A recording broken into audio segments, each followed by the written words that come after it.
В первой серии мы занимались подготовительными работами на участке. Пилили дерево, покосили траву, переложили доски из пятна застройки дома. Разметили расположение дома на участке. И начал работать фронтальный погрузчик, сняв плодородный слой грунта в районе будущего фундамента. Всем привет! С вами, как всегда, Павел Сидорик, и это вторая серия проекта по строительству дома. В этом ролике я расскажу, как я выбирал фундамент для будущего дома.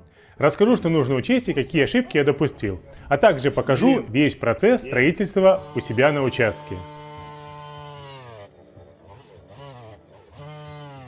Когда вы покупаете готовый проект, как это сделал я, у вас в проекте будет, скорее всего, какой-то один из вариантов фундамента. Это будет либо лента, либо плита, либо свай, либо еще что-нибудь.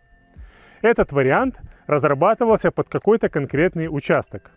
И не факт, что этот фундамент подойдет и к вашему участку. В моем проекте это был фундамент на буронабивных сваях. Для тех, кому интересно, оставлю все чертежи, можете поставить на паузу и ознакомиться. Что касается выбора фундамента, то тут можно вести бесконечные споры, какой фундамент лучше, какой хуже, но есть два основополагающих фактора.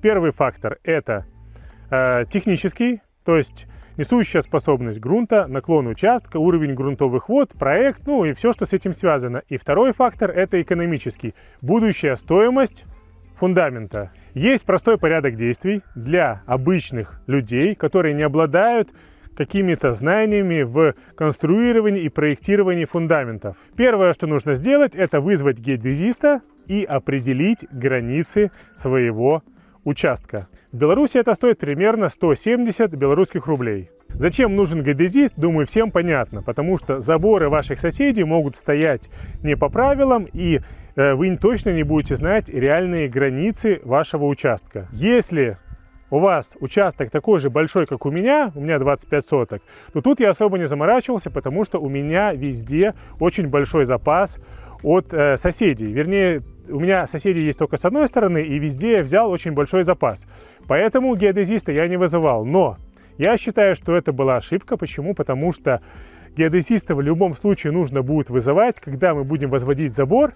И, соответственно, без разницы, когда это было сделать, все равно деньги нужно будет платить, и это лучше было бы сделать перед возведением фундамента. Второе, что нужно сделать, это геологию, определить несущую способность вашего грунта. В Беларуси эта услуга стоит примерно 500 белорусских рублей. Если у вас участок имеет наклон, то я рекомендую еще сделать топографическую съемку участка с составлением всех высот.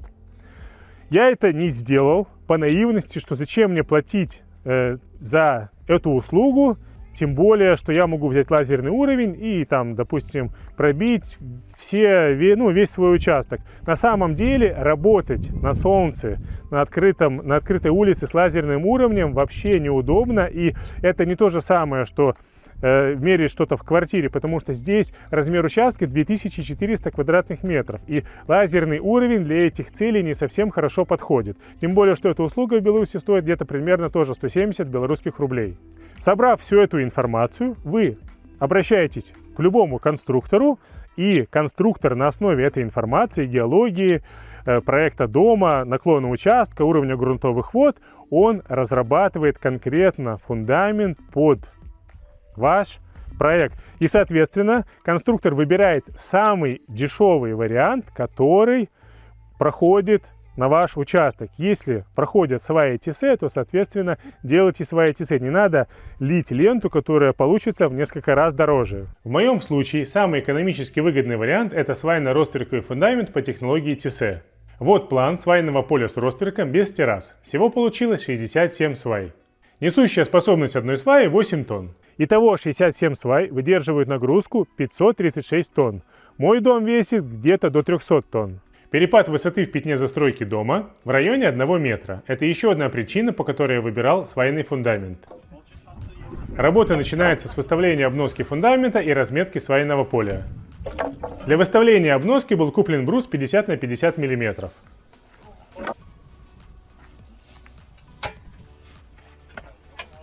Определяется место, где будет стоять каркас обноски фундамента.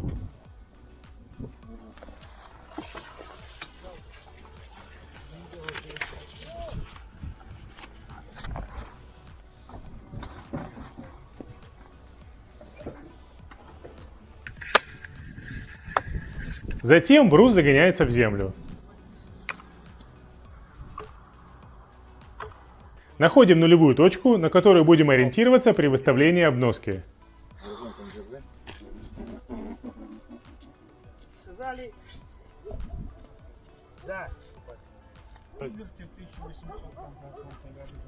Милим. Есть.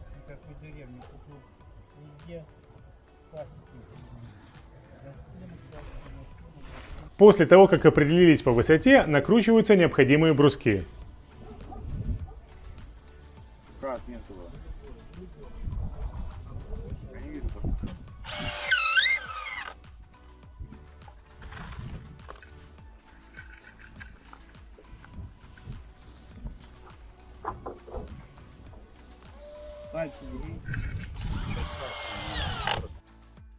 Что такое обноска и для чего она нужна?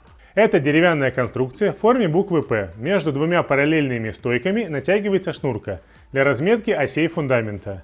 Шнурки может быть две, если размечаются границы фундамента, а не оси. Почему именно шнурка? Потому что шнурку можно по бруску двигать и ловить размеры, то есть выставлять диагонали, параллельность линий, пока вы не добьетесь идеального результата. Горизонтальные перемычки выставляются по уровню и по одной высоте.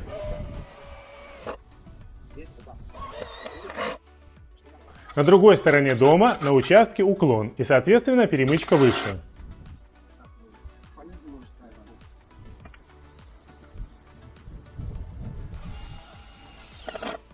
Натягивается шнурка и вымеряем первую ось. Земле поближе.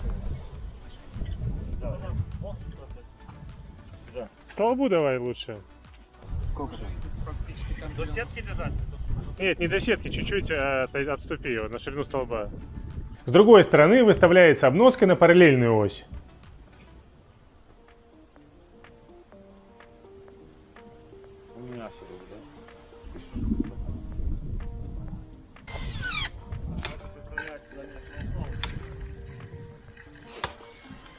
Вертикальный уровень определяется при помощи оптического нивелира.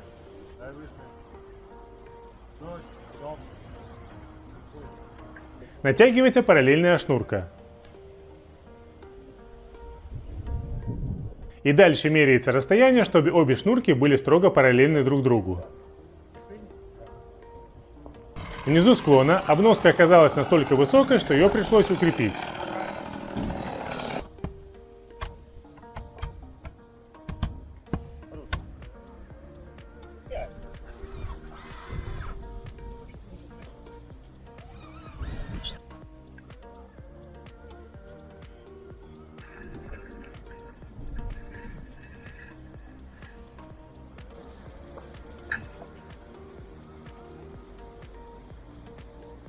После делается перпендикулярная обноска. На семерку выше. Выше? Да. Стоп.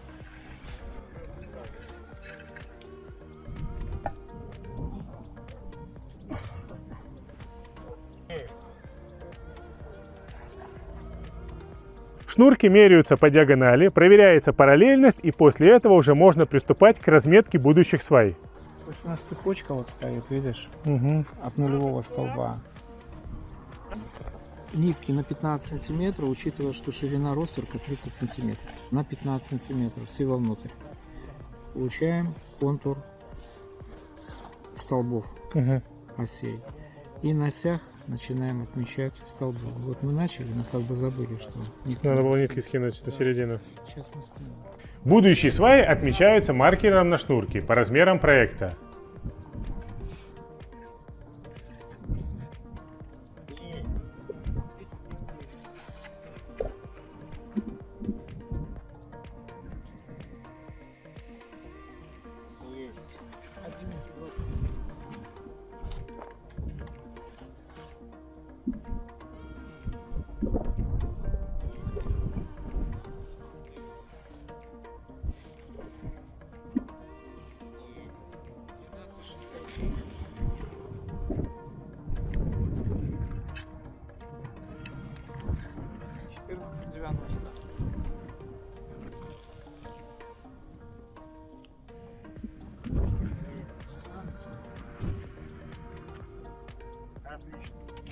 После разметки при помощи арматуры точка переносится на землю и помечается зонтиком от утепления.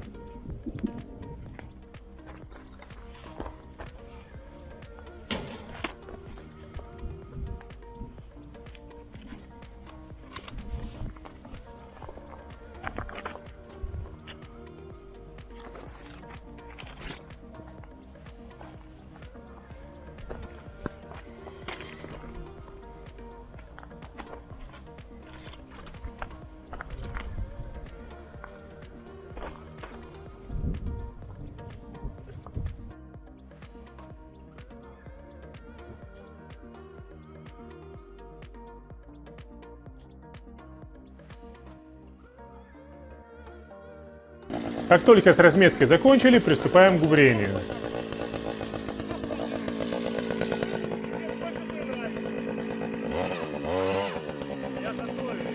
Используем мотобур с диаметром насадки 250 мм.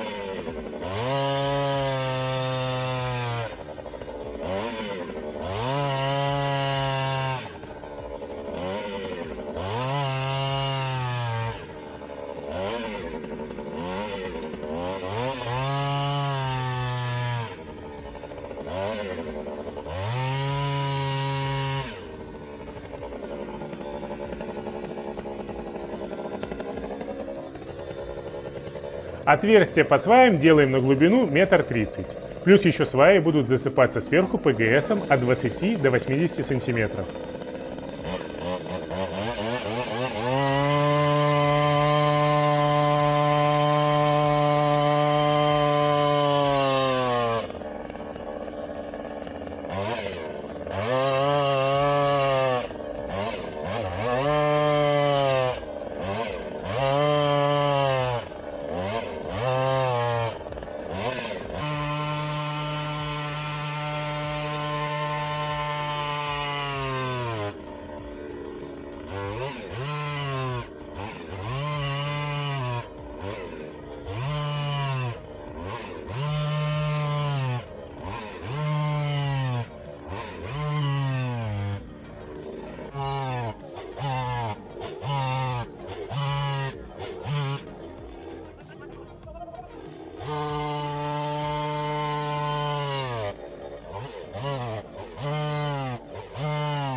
Все пробуренные отверстия проверяю рулеткой.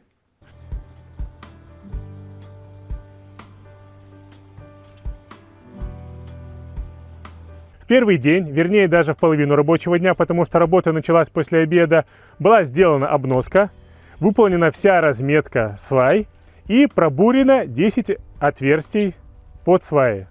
Следующее начало дня у меня началось с покупок необходимых стройматериалов для свай. Для рубашек я купил гидроизол Технониколь.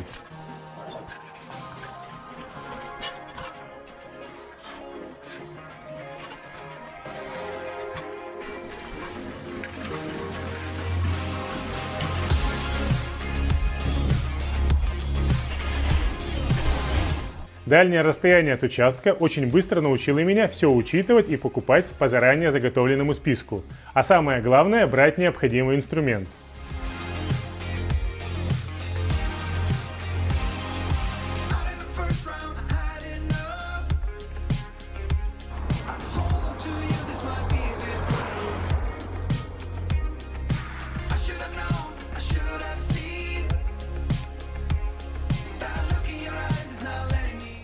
Вагончик для хранения строительных материалов и инструмента – это просто незаменимая вещь на участке.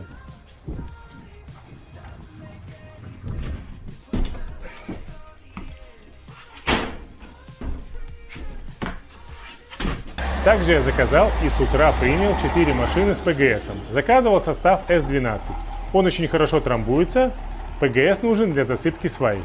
Пришлось немного разобрать забор, чтобы машина могла заехать.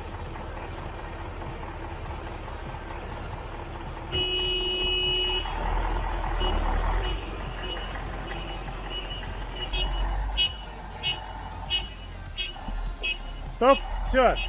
4 машины — это 50 кубических метров песка.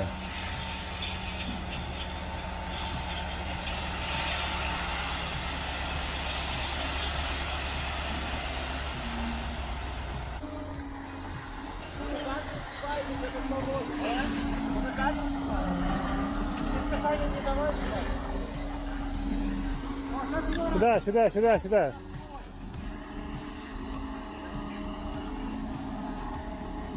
Все, ровно, давай на меня. Еще. Стоп! Все, сыпь.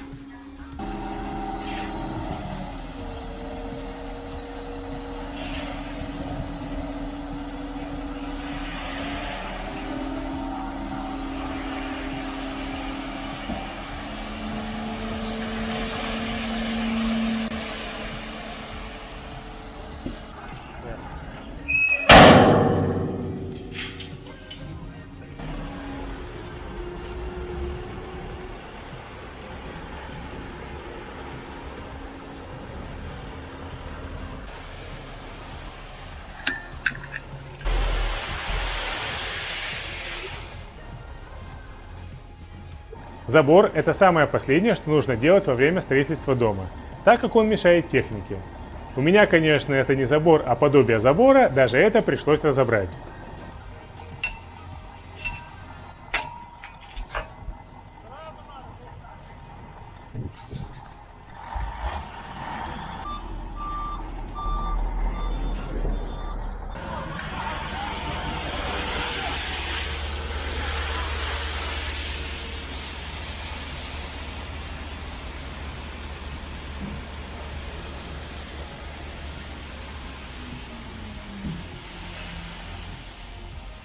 Кучи раскинули по разным углам участка, чтобы меньше было таскать и в то же время они не мешали работе.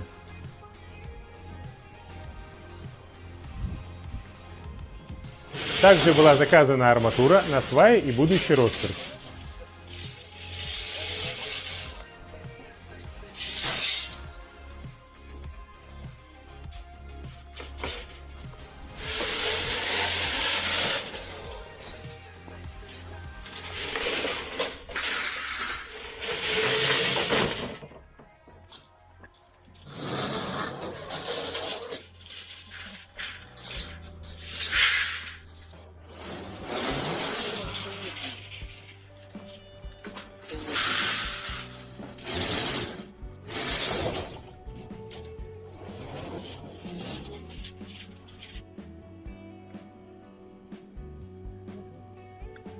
Практически все материалы для фундамента, кроме бетона и арматуры, у меня получились от компании Технониколь. Это гидроизол, из которого мы будем делать рубашки для свай, битумный праймер, мастичная гидроизоляция и экструзионный пенополистирол Техноплекс Карбон Эко для утепления фундамента. Все эти материалы можно найти в самом удобном интернет-магазине строительных материалов в Минске постройка.бел. В магазине представлен весь ассортимент строительных материалов: сухие смеси, блоки, кровельные материалы, краски, крепеж, все материалы по сухому строительству, гипсокартон, ГВЛ, все комплектующие и все, что необходимо для этого. В магазине есть своя металлобаза, где можно купить любой металлопрокат и все аксессуары, а также большой выбор пиломатериалов для строительства дома и ремонта квартиры. Здесь можно получить любую консультацию менеджера, а также заказать материал на месте, по телефону или через сайт. Постройка – самый удобный интернет-магазин строительных материалов в Минске. Рекомендую постройку, ссылка будет в описании. Вчера получилось пробурить 10 отверстий под сваи. Идет вроде нормально.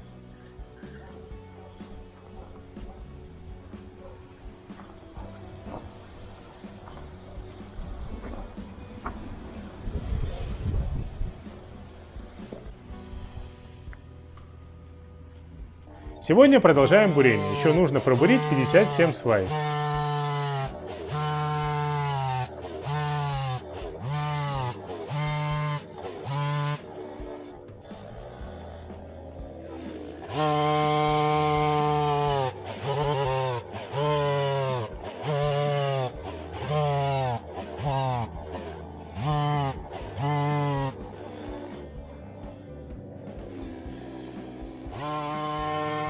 2 человека работают с бензобуром, и еще один следом достает оставшуюся землю при помощи ручной крутилки. И я с лопатой помогаю.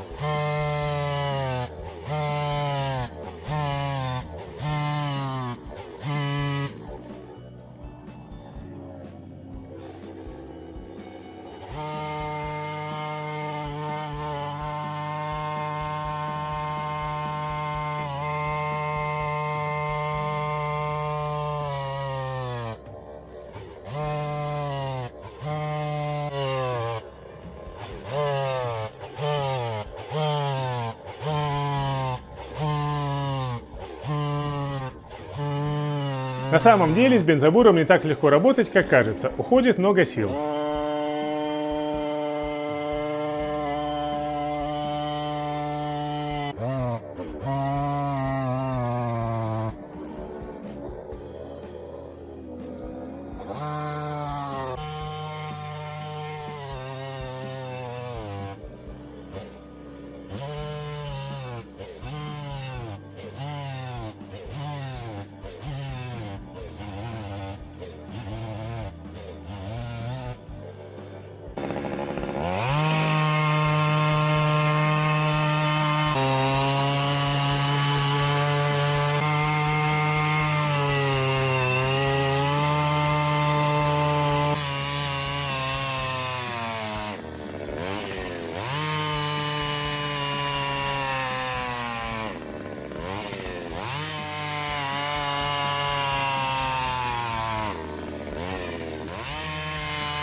Вот результат работы второго дня по сваям. Пробурили все 67 отверстий.